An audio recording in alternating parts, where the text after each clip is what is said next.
This came up on my Google homepage. Where it says like stories for you, or we thought you might be interested in blah, blah, blah. And yeah, I think that they do select stories for me specifically, like ones that will piss me off or get under my skin. So this is from yesterday, I guess, but um, Elon Musk reportedly lives in a $50,000 prefab tiny home that already has a 100,000 unit wait list. Blah, blah, blah. Okay, so how dumb would you have to be to believe that Elon Musk lives in this tiny home?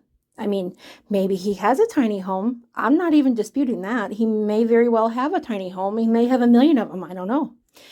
But this guy's like, what, billionaire?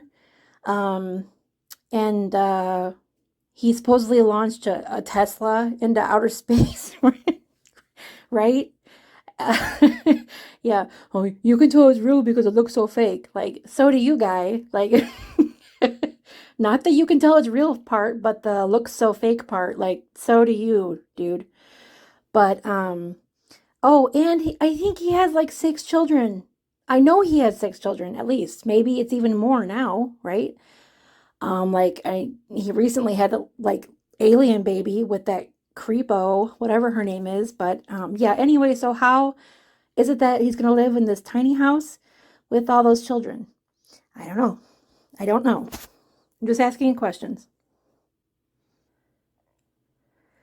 So the Las Vegas company Boxable is creating the $49,500 casita, a 375 square foot prefab tiny home. Okay, so Boxable, like, it sounds like Lunchable, like just on the go, home, like just take anywhere or go anywhere and, order on Amazon and it'll be there the next day type thing. I mean, oh my gosh, like, it's just creepy.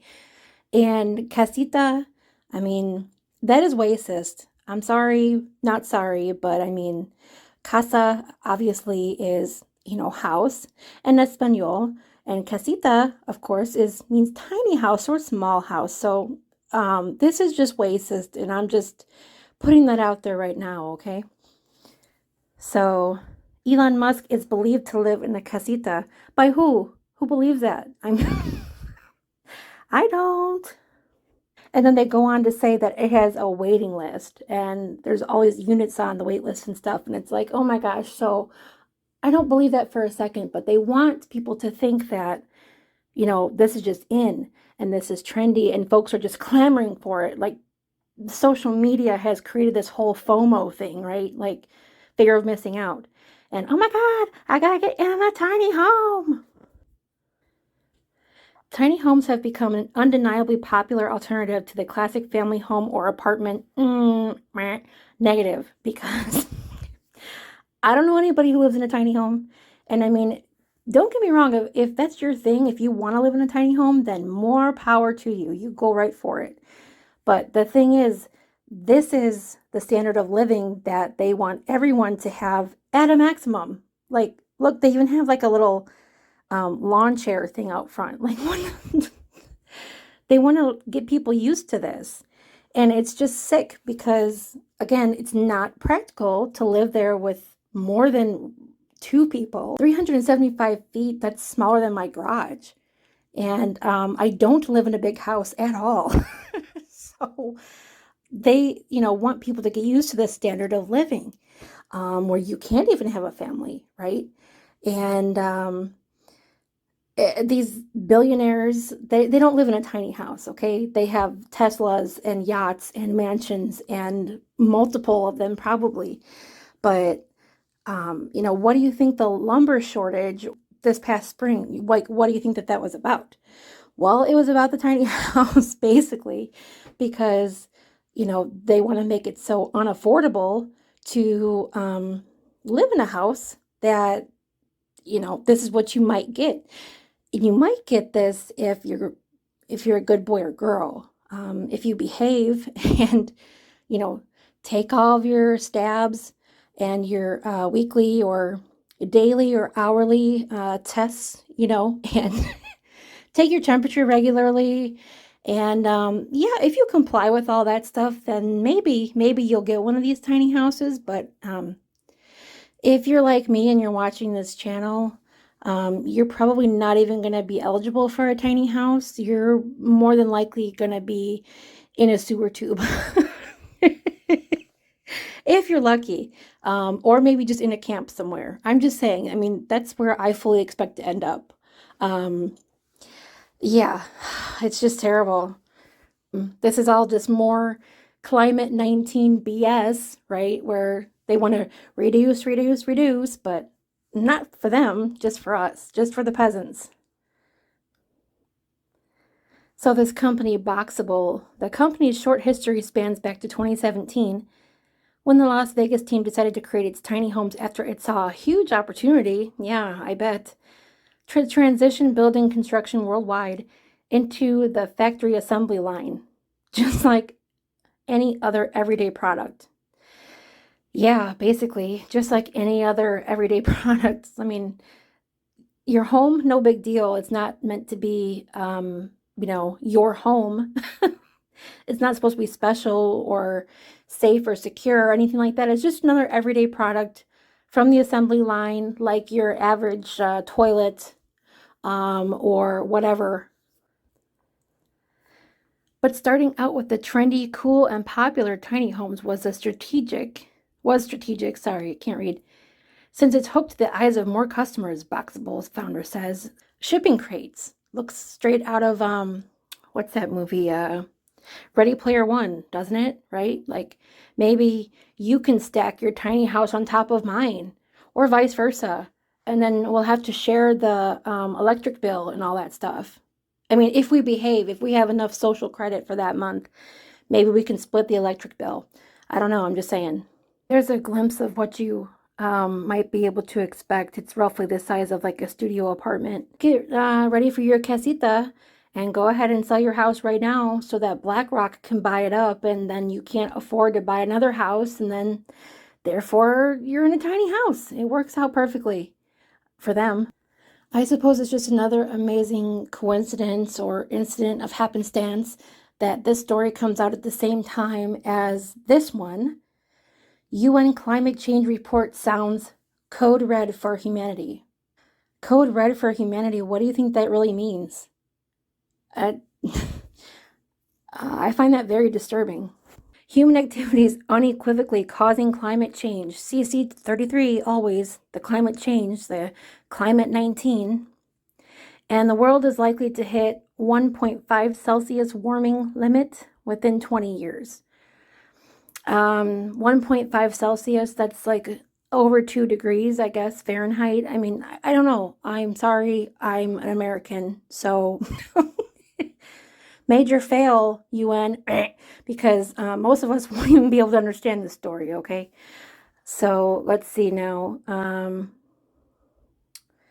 Global warming is dangerously close to spiraling out of control, a UN climate panel said in a landmark report Monday, warning the world is already certain to face further climate disruptions for decades, if not centuries to come. I mean, you have to trust them, people, because they're the experts. They've had many doomsday deadlines, and they've never met one of them, not one.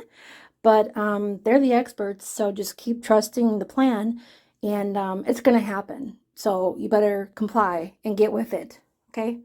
Yeah, it's from the scientists at the IPCC. Totally impeccable track record. Don't even bother looking into their predictions and reports from the past. I promise they're totally legit. Deadly heat waves, gargantuan hurricanes, and other weather extremes that are already happening will only become more severe. Of course, they're talking, about this and about the forest fires and everything. And I don't deny that these things are happening, right? But it's not us causing them. UN Secretary General Antonio Guterres described the report as a code red for humanity. The alarm bells are deafening, he said in a statement. This report must sound a death knell for coal and fossil fuels before they destroy our planet. your job, it's got to go. I mean, it's killing the planet. And mind you that, there's not going to be any people left on this planet that they're supposedly trying to save. Because if and when they get their way, remember the Georgia Guidestones, they want humanity under 500,000. And there's supposedly, they tell us, almost 7 billion. So, Code Red for Humanity, to me, this is some kind of other message. I'm not exactly sure what. It sounds like a last chance type thing, or I don't know. But this isn't good. And there's this in the tiny homes, and they don't want anyone to have any children, and they want people to think that if they bring children into this world, that the world's just gonna collapse. And I mean, I guess God was just joking around in Genesis when he said, be fruitful and multiply. He's not going to provide for us. He's not going to take care of us or give us, the earth to have dominion over. I guess he was just joking. But yeah, it's really pretty disturbing, honestly. And you can tell me what you think the Code Red for Humanity means. It's just messed up. And this is all coming out at the exact same time that they're doing what? They're rolling out the next phase or whatever of mask mandates, right? A lot of cities are doing it, some states even, all coalescing, all happening at the same time. I mean, because we know that your breath causes the climate change, and it's unbelievable. It's just disgusting, and they think they're so hilarious, and I'm sure they're getting off on this. Not to be crude, sorry, but that's how they are. The pledges to cut emissions made so far are nowhere near enough to start reducing level of greenhouse gases, mostly carbon dioxide, CO2. There's that pesky CO2 again. I mean, that's just the stuff that comes out your car, right? Not out of your body. So yeah, they want to get rid of all of our animals, and they don't want us to have any farms, and they want us to, eat bugs. And this is just horrible. They're doing this to us. They're burning people out of the country, and, like the mountainside and things like that, and driving everybody into the city so that you can get your freaking tiny house / shipping crate or whatever. Creepy Joe tweeted on Monday, and hold on, do you think that he really tweets? I mean, I just want to know. We can't wait to tackle the CSC 33. The signs are unmistakable and the science is undeniable. Isn't it always? These scientists, they know so much. And the cost of inaction keeps mounting. And he does mean cost. So like Ireland did last year during the beginning of the scamdemic, yeah, it's time to open up your wallets, people, and pay your carbon tax. And, give back to society that you so selfishly take oxygen from. The CLIMATE-19 agenda isn't going anywhere. In fact, it's full speed ahead. So, yeah, just be aware of that stuff, you guys. And anyway, hope you're having a great night. And hope you're double masked or triple masked so that you're not emitting too much of the CO2. And take care, and I'll talk to you on the next one.